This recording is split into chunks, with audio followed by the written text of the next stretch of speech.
5월 11일 월요일 아침입니다. 어제가 어머니 날이었는데요. 어머니들 식사 준비 안 하시고 대신해서 아버지와 자녀들이 잘 식사 대접해 주셨는지 궁금합니다.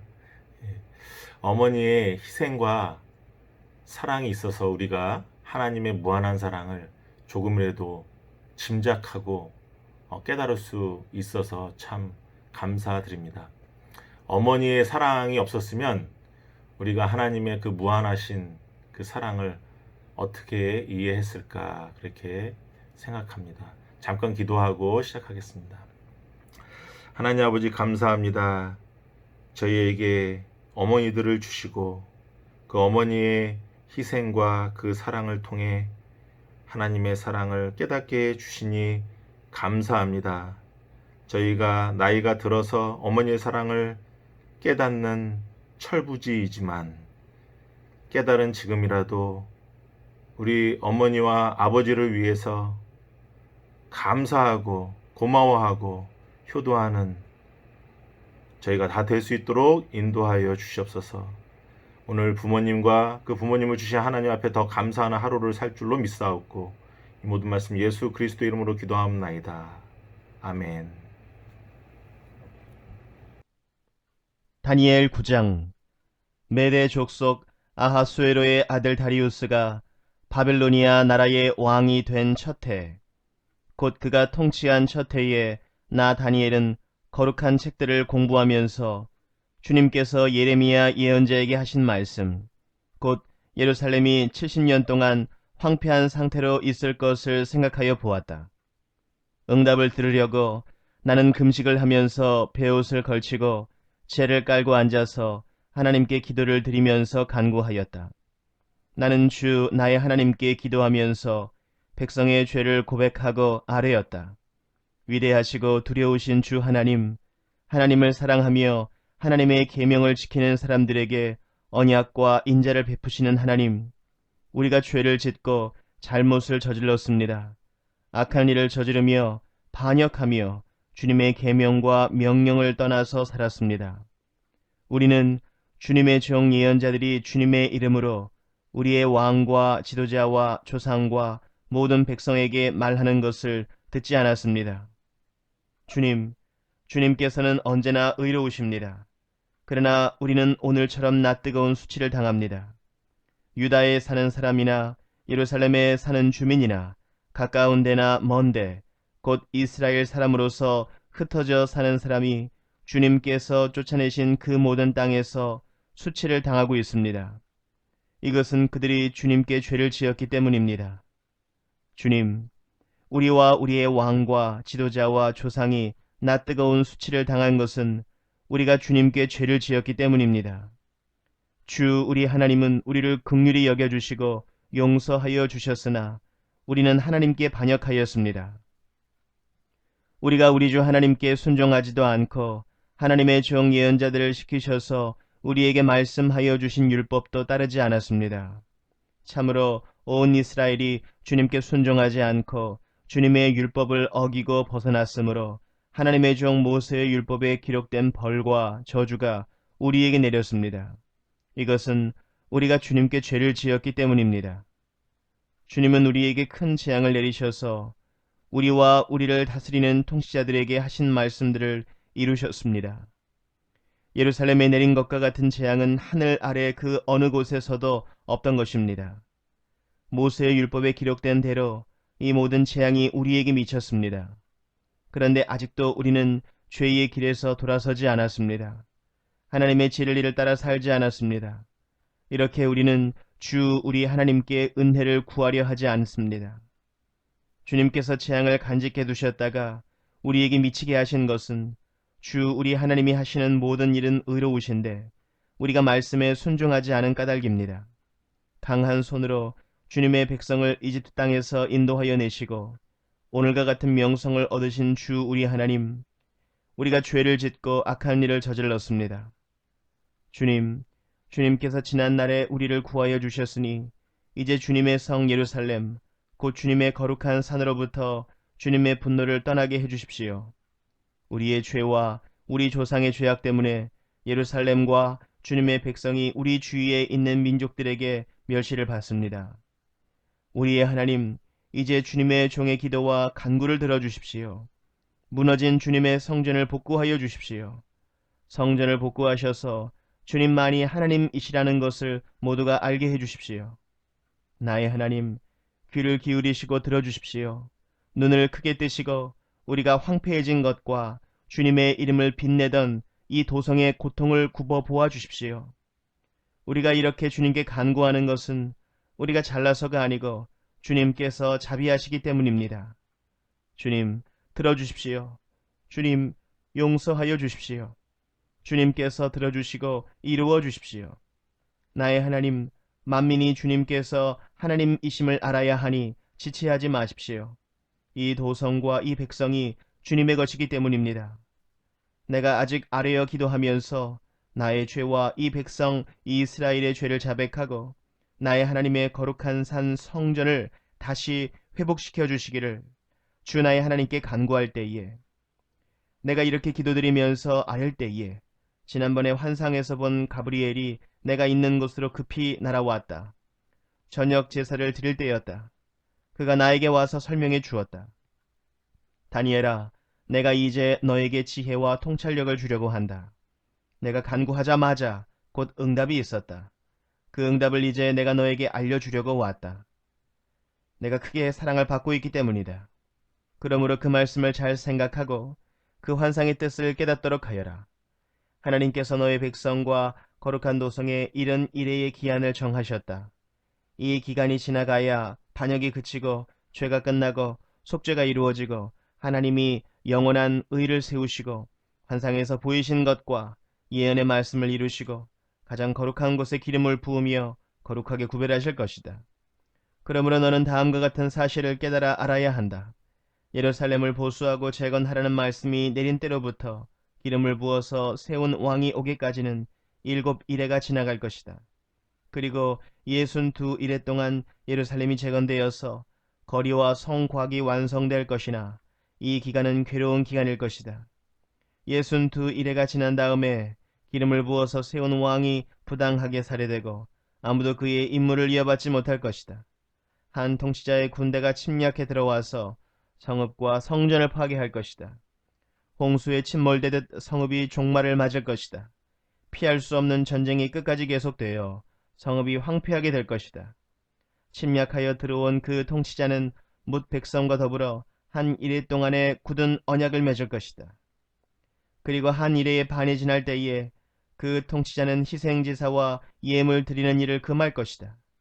그 대신에 성전의 가장 높은 곳에 흉측한 우상을 세울 것인데 그것을 거기에 세운 사람이 하나님이 정하신 끝날을 맞이할 때까지 그것이 거기에 서 있을 것이다. 오늘 말씀은 다니엘 9장입니다. 이 9장은 내용이 단순한데도 불구하고 아마 해석하기 어렵기로는 성경 전체에서 제일 어려운 부분 중에 하나입니다. 또 우리가 많이 오해하는 부분이기도 하고요. 간단하게 전체를 살펴보면요. 1절과 2절은 다니엘이 예루살렘의 황폐함이 70년 만에 그칠 것이다 라는 예레미야 선지자의 책을 보고 이제 때가 다 왔구나, 이제 그칠 때가 다 왔구나 라고 깨닫는 장면입니다.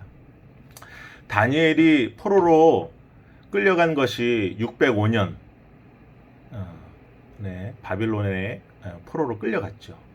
그 다음에 지금 1절에 보시면 메대 족속 아하수에로의 아들 다리우스가 바빌로니아 나라의 첫 왕이 된 해, 그랬는데요.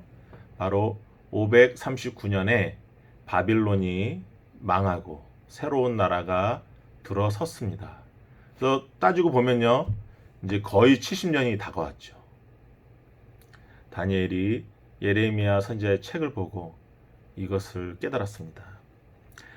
깨닫자마자 3절에서 19절까지는 다니엘이 금식을 하며 베옷을 입고 죄를 뒤집어 쓰고 하나님께 이스라엘 회복에 대해서 중보기도 하고 있습니다.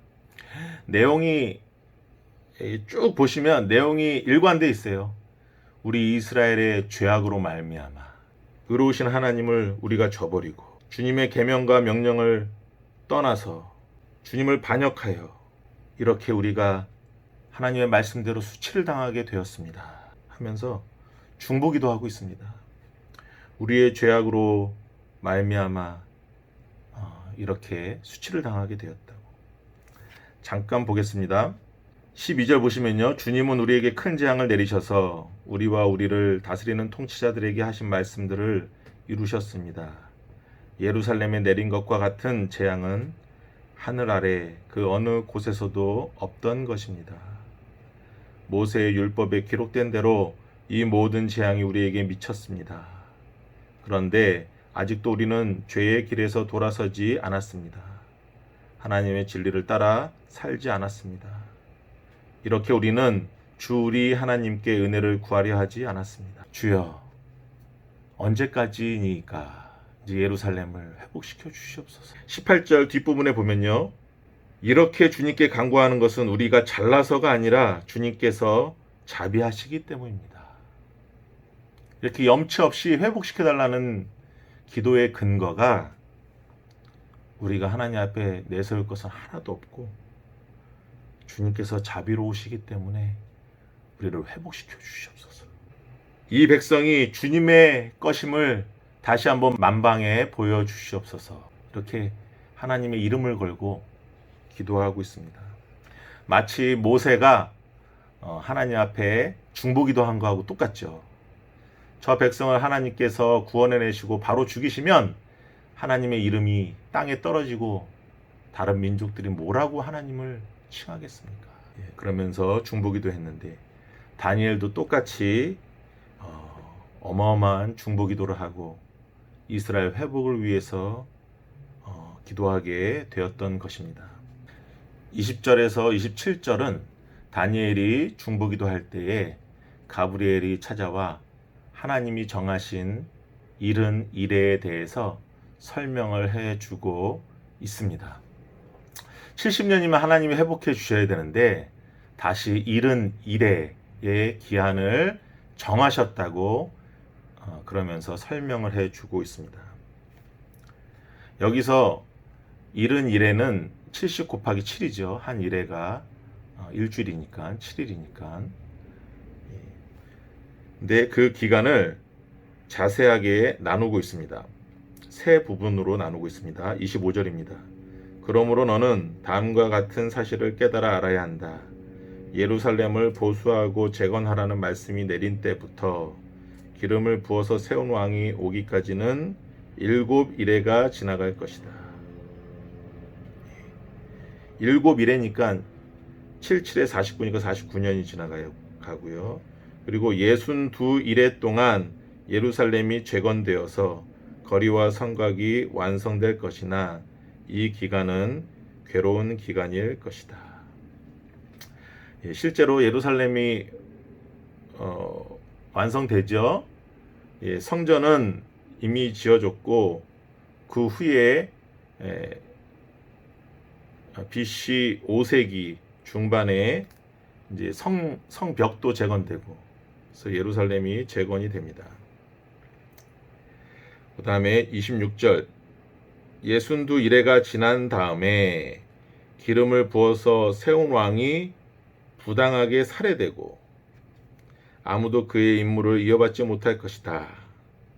한 통치자의 군대가 침략해 들어와서 성읍과 성전을 파괴할 것이다.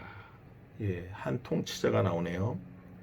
홍수에 침몰되듯 성읍이 종말을 맞을 것이다. 피할 수 없는 전쟁이 끝까지 계속되어 성읍이 황폐하게 될 것이다. 침략하여 들어온 그 통치자는 뭇 백성과 더불어 한 일회 동안의 굳은 언약을 맺을 것이다. 그리고 한 일회의 반이 지날 때에 여기서 지금 마지막 한 일회를 얘기하고 있죠. 그리고선 그 한 일회의 반이 지날 때에 3년 반이죠. 그 통치자는 희생 제물과 예물 드리는 일을 금할 것이다.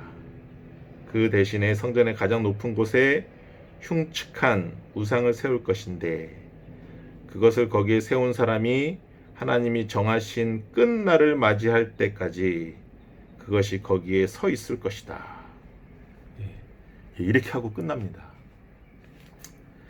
여기서 한 왕이 아주 무서운 왕이죠. 성전을 다 회파하고 사람들을, 신실한 사람들 다 죽이고 희생 제물을 못 드리게 하고 나오는데, 이 왕에 대한 이야기는 앞에서 계속 나왔어요. 이제 뒤로도 계속 나오고 더 자세하게 나옵니다. 7장 후반에 한번 가볼까요? 24절입니다.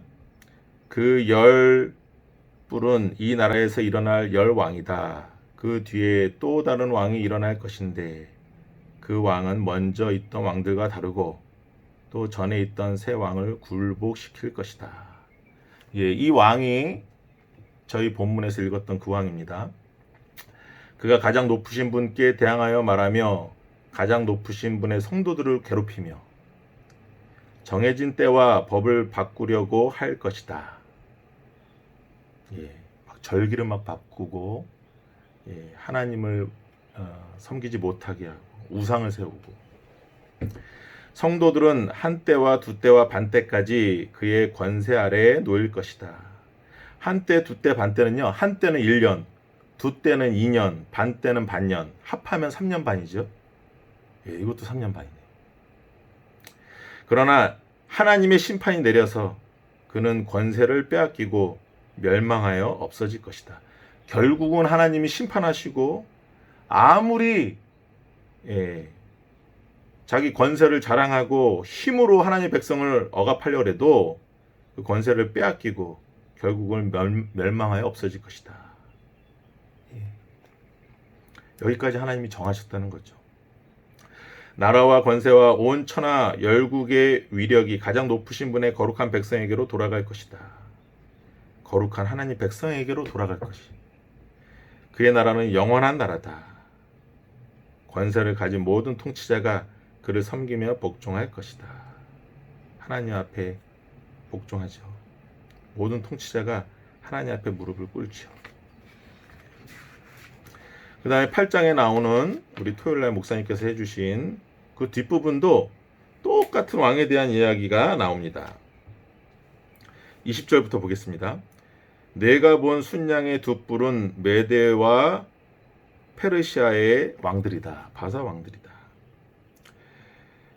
그 순양을 한 번에 무찌른 그 숫염소는 그리스 왕이고, 눈 사이에 있던 큰 뿔은 그 첫째 왕이다. 알렉산더 대왕입니다. 아주 큰 뿔이죠. 그 페르시아를 아주 가볍게 점령해버린 최고의 왕입니다. 그 뿔이 꺾이고 그 자리에서 생긴 네 뿔은 그 나라가 분열되어 일어날 네 나라다.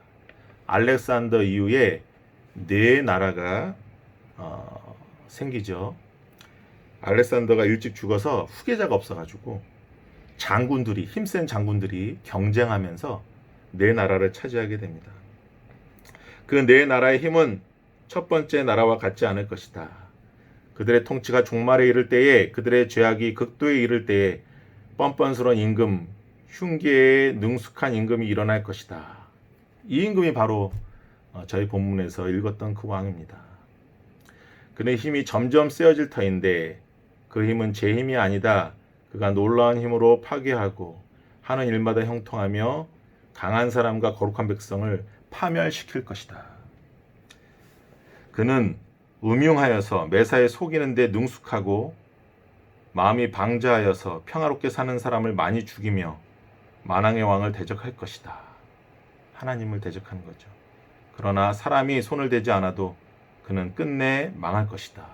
하나님이 패망시키는 거죠. 이 얘기가 같은 얘기들입니다. 뒤에 가면 더 자세하게 나오는데요. 조금 더 들어가세요. 이거를 잘 이해하기 위해서는 역사를 좀 봐야 되는데, 우리 목사님께서 말씀해 주셨지만 여기 알렉산더와 그 후에 장군들에 의해서 차지한 네 나라, 거기에 대해서 조금만 더 자세히 보겠습니다.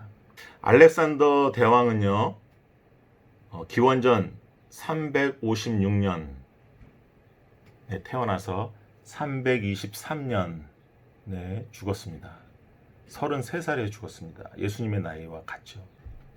이 알렉산더 대왕의 아버지는 필리포스 2세인데 그 아버지와 함께 그리스를 점령합니다. 원래는 이 마케도니아 사람들인데 이 마케도니아는 그리스 북쪽에 있는 아주 산악 지역이에요. 그래서 그리스 사람들에 의해서 아주 야만인 취급받았던 저 깡 시골에 아주 무식한 사람들로 야만인으로 취급받던 마케도니아가 필리포스 2세에 의해서 잘 다듬어져서 그리스를 다 점령해 버립니다. 그리고 필리포스 2세가 이제 페르시아까지 점령하려고 이제 동쪽으로 가려고 그러다가 죽게 됩니다. 그래서 아들인 알렉산더가 아버지를 대신해서 마케도니아의 왕이 되죠. 336년에 왕이 되고, 왕이 되자마자 정비해서 334년에 동방으로 원정을 떠나기 시작합니다. 그래서 페르시아와 이제 맞닥뜨려 가지고 333년, 외우드십시오. 333 이수스 전투에서 페르시아 다리오 3세를 격파하고 그 페르시아를 다 점령합니다. 점령하자마자 이제 밑으로 내려갑니다. 이집트를 향해서, 또 남쪽의 강대국 이집트를 향해서 가서 이집트를 점령해 버립니다. 가는 길에 어디를 들러야 되죠? 유대 땅을 가게 되죠. 유대 땅도 아주 쉽게 점령하고, 그리고 다시 동쪽으로 가다가 인도의 인더스 강까지 갑니다. 이제 문명은 이제 거기까지 뻗쳐 있었으니까 이제 더 이상 정복할 데가 없죠. 그래서 정복할 데가 없어서 알렉산더 대왕이 여기서 눈물을 흘렸다고 그렇게 전해집니다. 그러나 갑자기 죽죠. 모기 한 마리에 의해서, 말라리아에 의해서 죽습니다. 우리 이 전염병이 이렇게 무서운 거예요. 세계를 다 점령했던 알렉산더가 모기 한 마리, 말라리아 때문에 이렇게 죽었습니다. 근데 너무 빨리 죽어가지고 알렉산더가 제왕들 중에 여자 관계가 제일 깨끗해요. 그래서 후손도 없어요. 후손도 없어. 스캔들도 없고요. 그래서 요절하는 바람에 그 후계자가 없어서 그 밑에 있던 장군들이 영토를 분할해서 다스리기 시작합니다. 여러 장군들이 또 싸우고 하는데 크게 네 장군으로 이렇게 나누어집니다. 그래서 지도 보시면은 저 마케도니아 있죠? 핑크색. 핑크색. 원래 마케도니아 그 지역은 카산드로스 장군에 의해서 지배를 받고요. 그 다음에 하늘색 있죠? 리시마코스 장군에 의해서 지역이 지배가 됩니다. 그리고 여기 보시면은 연한 갈색? 그게 셀류쿠스 지역인데요. 셀류쿠스 장군에 의해서 다스려지죠. 영토가 제일 넓죠. 아주 넓습니다.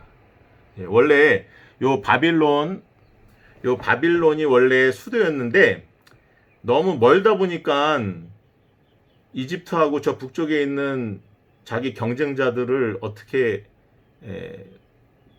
이렇게 다스릴 수가 없어가지고 안티옥에다가 수도를 정해서 지중해 쪽으로 옵니다. 그래서 안디옥이 수도가 되는 거죠. 그래서 수리아 땅입니다. 그 다음에 여기 이집트 지역 보면은 프톨레미라는 장군이 이집트를 다 점령해서 헬레니스틱 네이션이 되는 거죠. 거기에 수도는 알렉산드리아입니다. 이 알렉산드리아는 알렉산더가 이집트를 점령하자마자 여기에 아테네보다 더한 도서관을 만들고 문화적 도시를 만들자 해서 자기 이름을 내세워 만든 도시입니다. 그래서 여기는 아테네보다 더 책도 많고요. 아주 문명의 중심이 되죠. 기독교에서도 중요한 중심지가 되고 그러한 수도가 됩니다. 이렇게 하다가 지금 여기 가만 보시면은 유대 땅이요, 프톨레미 왕조 그 땅에 가 있어요. 근데 계속 이 유대 땅을 차지하려고 셀류커스하고 프톨레미 왕조가 계속 싸웁니다. 이 두 나라가 크거든요. 싸웁니다. 유대 땅이 뭔지. 서로 싸우려면 유대 땅을 또 거쳐야 돼요. 그래서 유대 땅이 전쟁터가 항상 됩니다. 그러다가 198년에 이제 이스라엘을 셀류커스 왕국이 차지하게 됩니다. 그렇지만 계속 전쟁하고 계속 싸워요.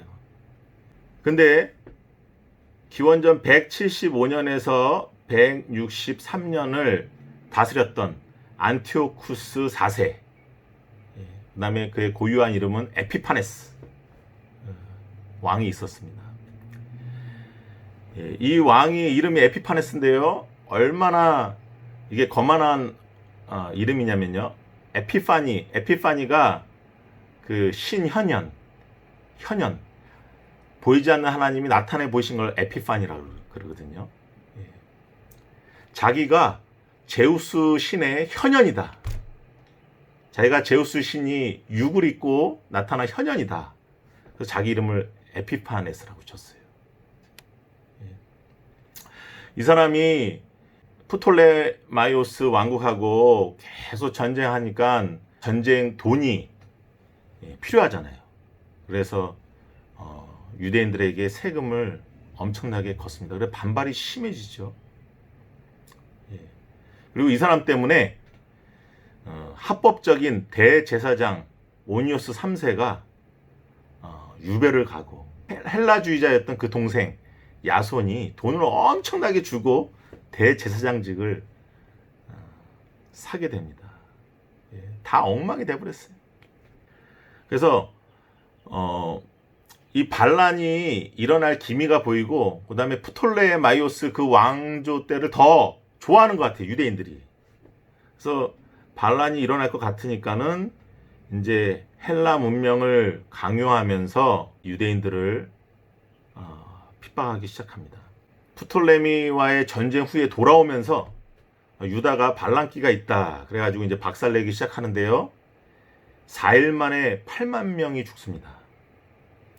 성전 기물은 다 파괴되고요, 뭐 금촛대 같은 거 다 훔쳐가고, 가장 높은 곳에 제우스 신상을 세워서 거기에 숭배하게 하고, 율법책을 모조리 불태우고요, 율법책을 보다가 발각되면 눈을 뽑고, 할례 받은 아이와 그 엄마를 죽이고, 또 유대인들이 가장 싫어하는 돼지를 잡아다가 성전에다 그 피를 뿌리고 성전 벽에 바르고, 또 돼지고기를 강제로 먹게 하고, 아예 다 말살 정책을 펴니다.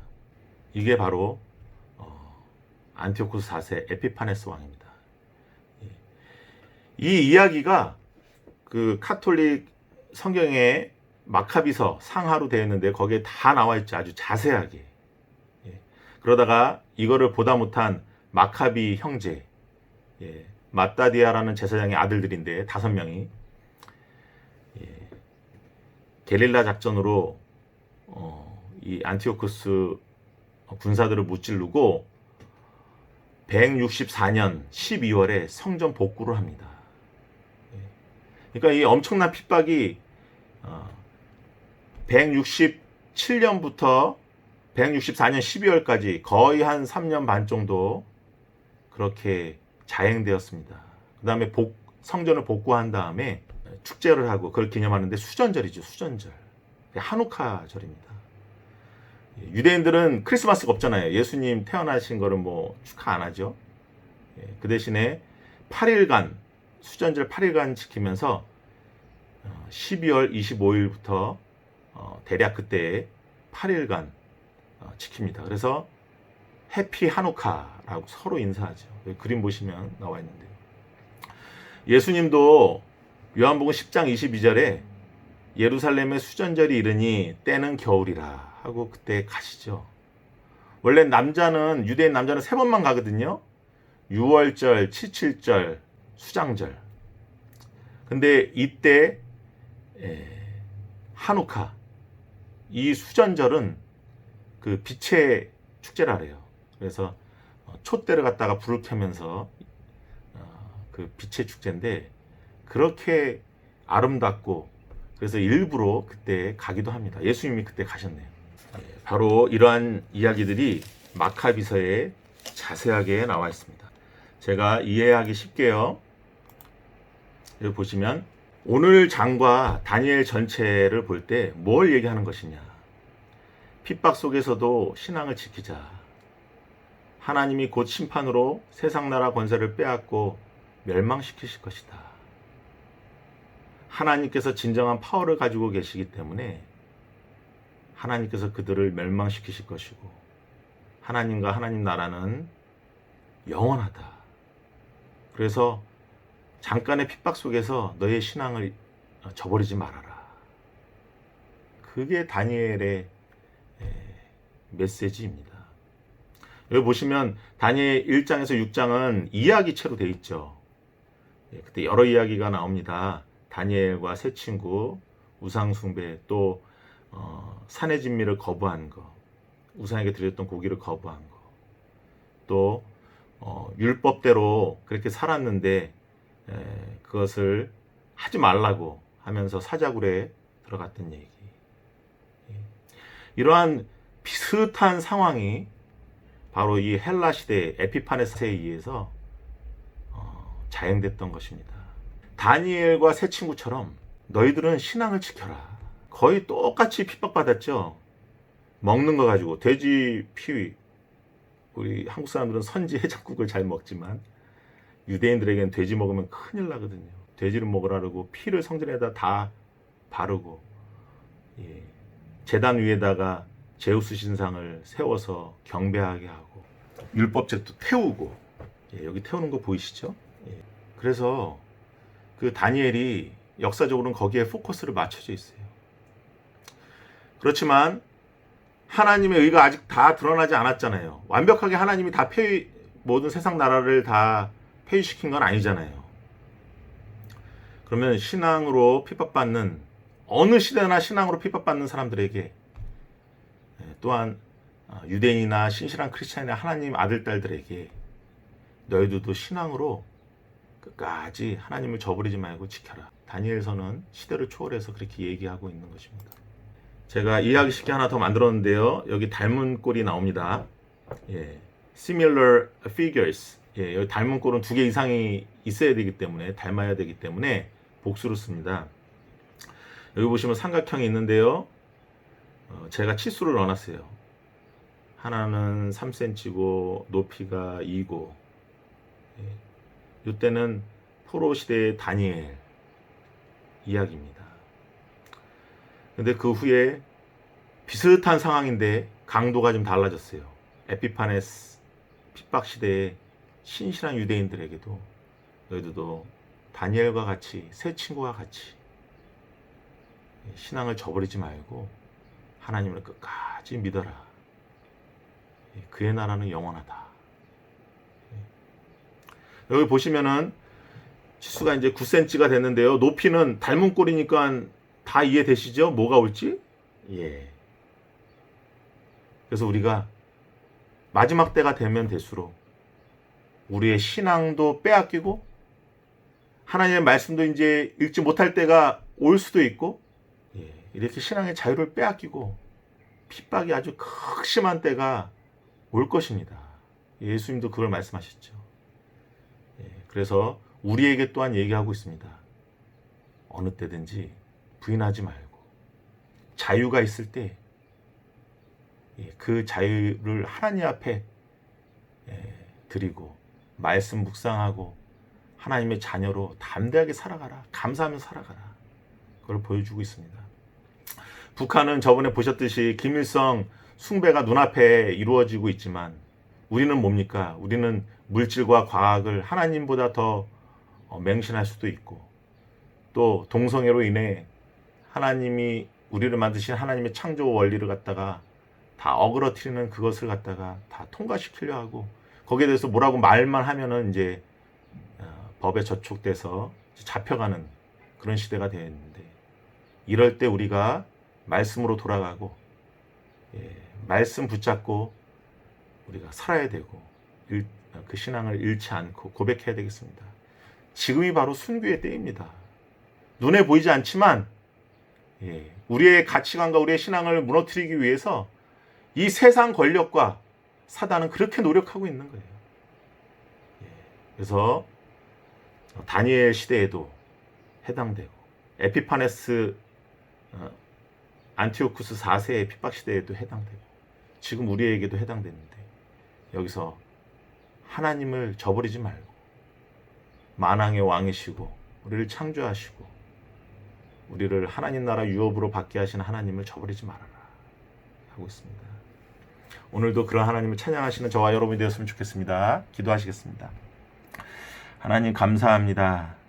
다니엘서를 통해서 정말 하나님 믿을 때에 예수님 믿을 때에 얼마나 큰 핍박이 오는지 우리로 하여금 미리 알게 하시니 감사합니다. 우리도 눈에 보이지 않지만 이 세상 권력과 사단이 짝을 하여 우리를 넘어지게 하고 자기의 가치관을 주입시키고 우리로 하여금 하나님 믿는 신앙을 뺏어버리려고 하는 이때에 우리가 정신 바짝 차리게 하시고 하나님의 말씀 붙들게 하시고 하나님을 사랑하며 하나님과 사랑을 깊이 나누는 저희가 다 될 수 있도록 인도하여 주시옵소서. 이 모든 말씀 예수 그리스도 이름으로 기도하옵나이다. 아멘.